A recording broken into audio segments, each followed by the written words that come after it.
want to talk about 7 growth mindset traps that are secretly sabotaging your success. So you've probably heard of having a growth mindset, and it's the key to success, which it totally is. But what if I told you that certain growth mindset beliefs, they can actually be holding you back? Yep, even the best of intentions can backfire if you're not careful. So here are 7 sneaky growth mindset traps that you need to be aware of and you need to avoid to crush your goals. The first one is believing effort alone is enough. So putting in the work is crucial, but effort without strategy is like running on a treadmill. You're moving, but you're not getting anywhere. And studies show that deliberate practice, that focused, that strategic improvement is 10 times more effective than just working hard.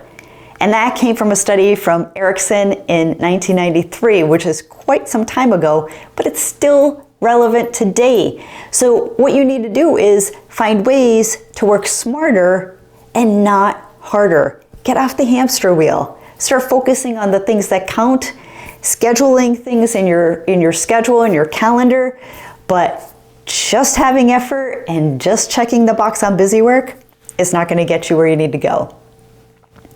Number 2 is embracing failure without learning from it. So yes, failure is part of our growth journey, right? But mindless failing isn't progress. Research suggests that analyzing failures, it increases your chances for future success by 24%. And that came from Harvard Business Review in a recent study in 2019. So let's reflect on the things that are working, that are not working, some of the things that are causing us to have failure, and let's focus there. What can we do about it? What can we learn from the things that are putting us not in the best light? Number 3 is thinking that you can master anything if you just believe. So love this manifestation, and there's a lot to be said about believing in yourself. So I'm not saying that believing in yourself is the wrong thing. Confidence is great, but skills matter too. So studies show that overconfidence, it can lead to poor decision making and slower growth. So a growth mindset isn't just about believing in yourself and giving yourself all of these positive affirmations. It's about taking action and being able to adapt, to learn.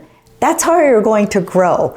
If you're just really confident that you could do something, but you don't have the right skills, you're just leading yourself to the failure trap. Number 4 is avoiding specialization because I can learn anything. So being open to learning is fantastic, but trying to master everything at once, it can leave you overwhelmed and unfocused. I know a lot of times this happens to me because I see so many different courses and things that I want to learn in different areas of my life. Some of it's finance or cryptocurrency, and other things are, learning how to deal with difficult people and maybe negotiation and things like that. And sometimes I'm signing up for too much all at the same time. So space it out a little bit.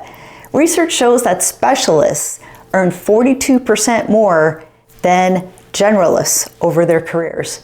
And I truly believe that because you're more focused on one specific area rather than spreading yourself too thin.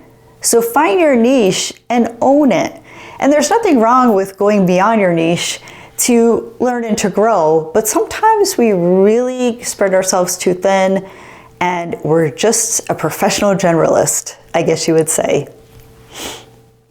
Number 5 is mistaking busyness for progress. So growth doesn't come from filling your calendar. It comes from prioritizing what truly moves the needle. Productivity studies, they show that 80-20 rule, the Pareto principle, it applies to learning too. So 20% of your efforts can create 80% of your results. So work smarter, not just nonstop.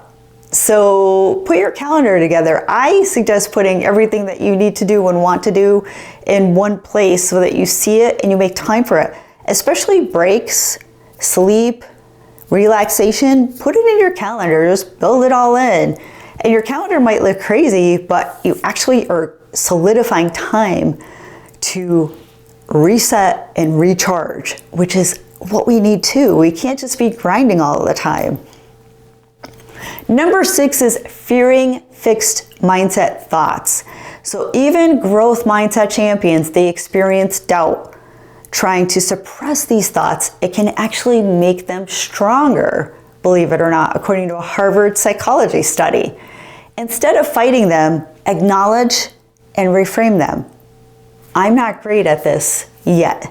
Use the yet word, because when you're speaking to yourself, you have to be your own champion. But we all know if we just tell ourselves that we're great and we're doing great at something, we're lying to ourselves. But if we say yet, it means that we're working towards something.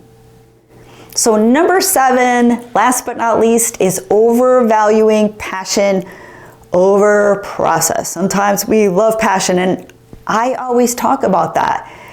You know, have empathy, have confidence, have passion. Passion is a great fuel, but systems sustain success. And I've found it takes a lot more than passion to get to your goals.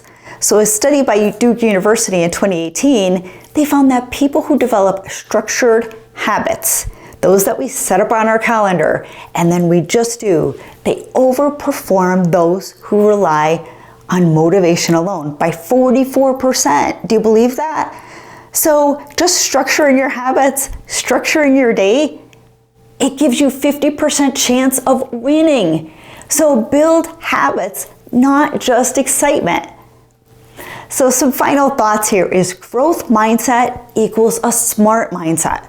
Having a growth mindset is powerful, but only if you, yes you, use it wisely and use it to the things that are important to you, not to everybody else. So avoid these traps and you'll set yourself up for real lasting success. I just know it. So which of these growth mindset traps maybe surprised you the most, or you feel like you're falling into? Let me know in the comments. I'd love to hear your thoughts on this topic. And if you are looking to up your discipline game, download my free ebook, Discipline Made Simple. 5 proven steps to transform your life in the next 30 days. I'll put the link in the comments and the description below. So if you found this content valuable, thank you for joining me today. Please consider sharing, please consider subscribing, and we'll see you all in the next video.